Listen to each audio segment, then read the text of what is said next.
lot of people on Guam do contribute to Social Security, which is what makes it even more disturbing that we contribute into a system and our veterans serve and people contribute and put their money in.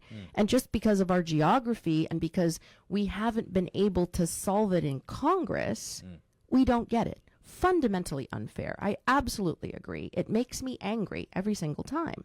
And so what we need to do is not just express our anger, not write a letter to the head of the Social Security going, oh, woe is Guam, you know, it's going to be, it's not going to solve anything. We have to get into the weeds on how do we get this one piece for Guam. And one of the things I was thinking is, you know, we need to get a good lawyer on staff because this is a legal question of fairness.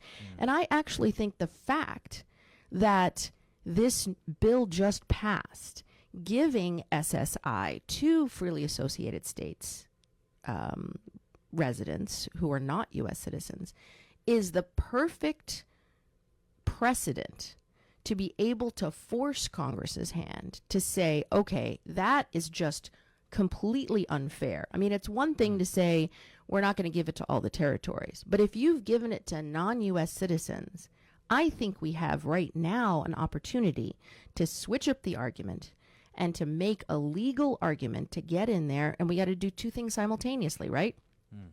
Number one, we've got to get the support of other states to get this passed as a tiny little amendment snuck into a bill that we know is going to pass, right? Get that through.